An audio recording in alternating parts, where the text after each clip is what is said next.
I am up here as a dad, dad of 8 kids. I guess there's a VIG here. You have to minimum of 8 to introduce and make an award. We'll try to catch up, Rachel.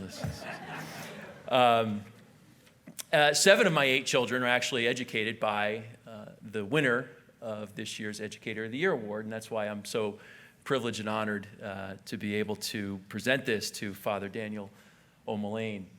Pope Benedict XVI said, a good school provides a rounded education for the whole person. And a good Catholic school, over and above this, should help all its students to become saints. Pope Benedict's sentiment perfectly captures Father Daniel's intent with his educational missions.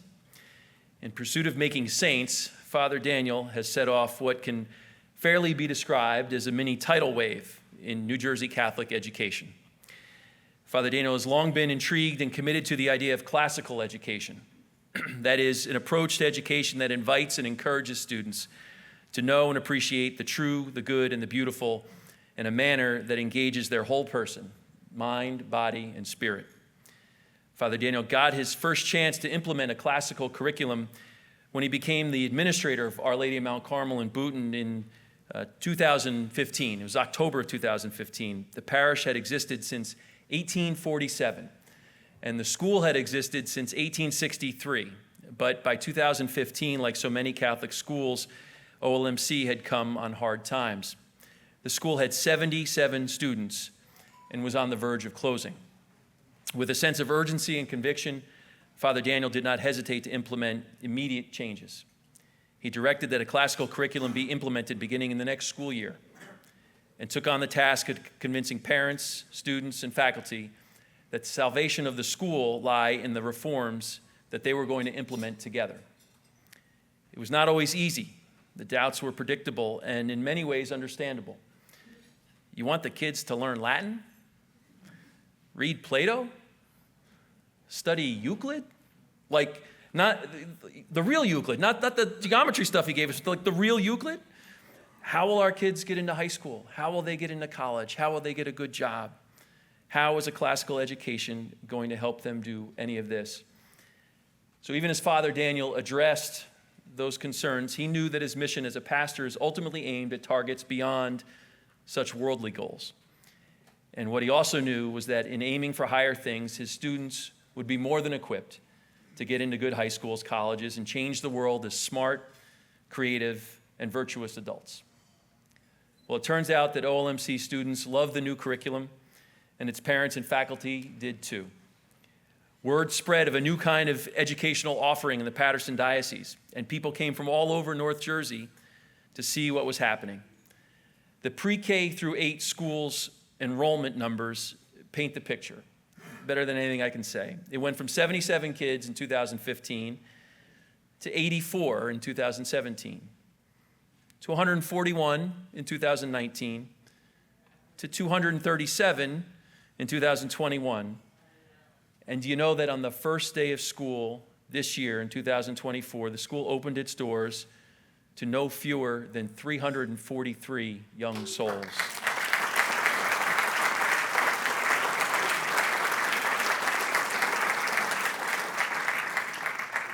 At last count, Our Lady of Mount Carmel serves students from 2 different states, 8 different counties, and 4 dioceses.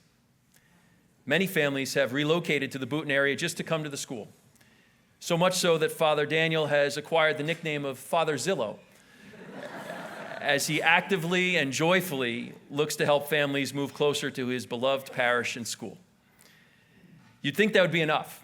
A monumental task, well executed, and an old failing school revived.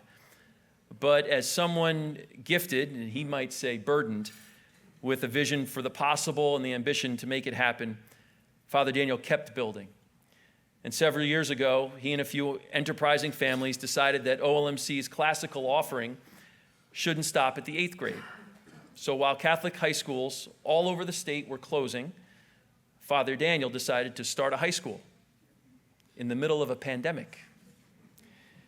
And after an initial school year in the fall of 2020 that saw Lumen Gentium Academy educate 16 students, the school opened its doors this fall to 60 students and is on a path to grow even more in the near future.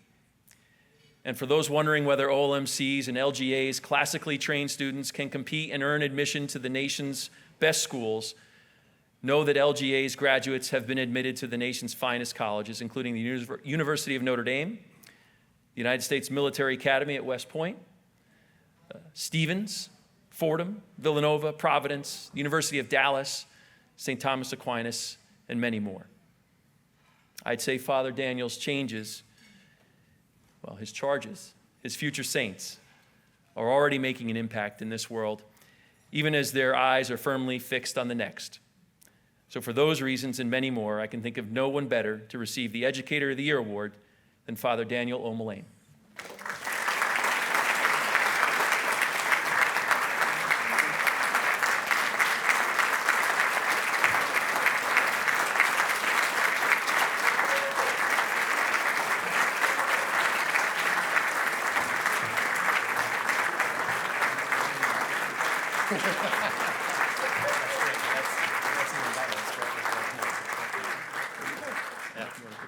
Pictures later.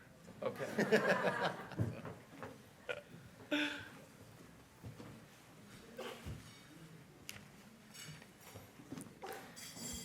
That's somewhat embarrassing. I'll take it though.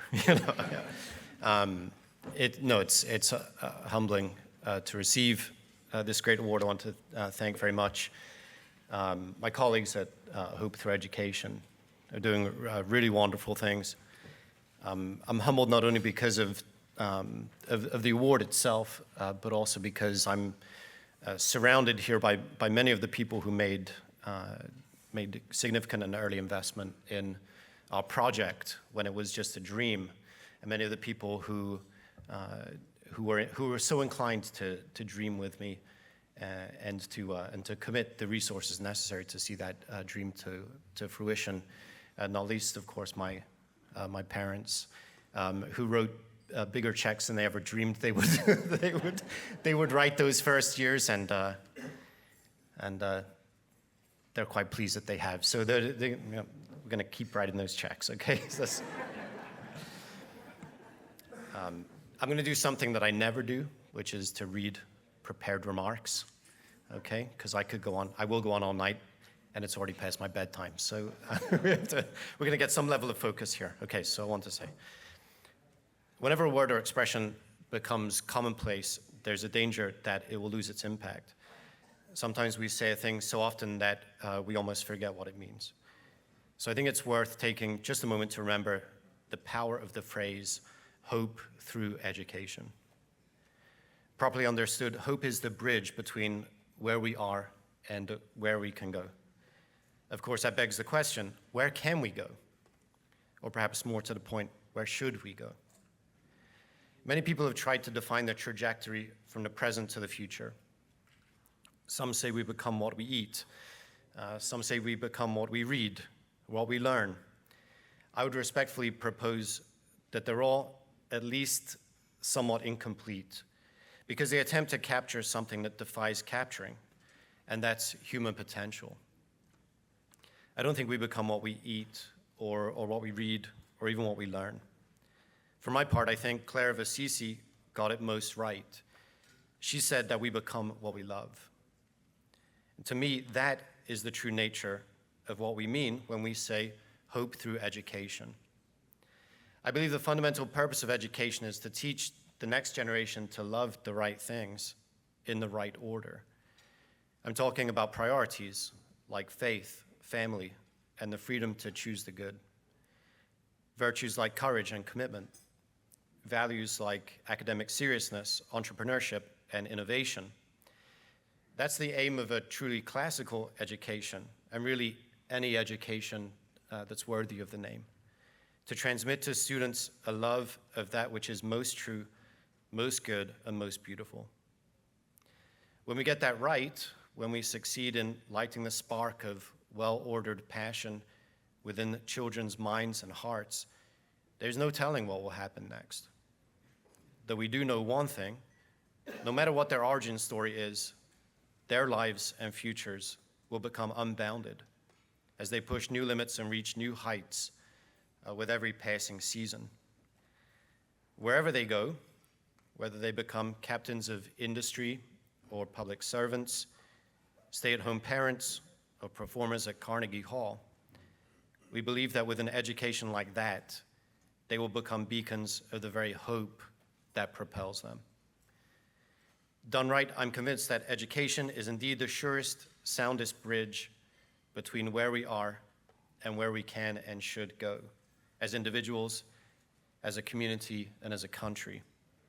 I'm grateful to be building that bridge with all of you.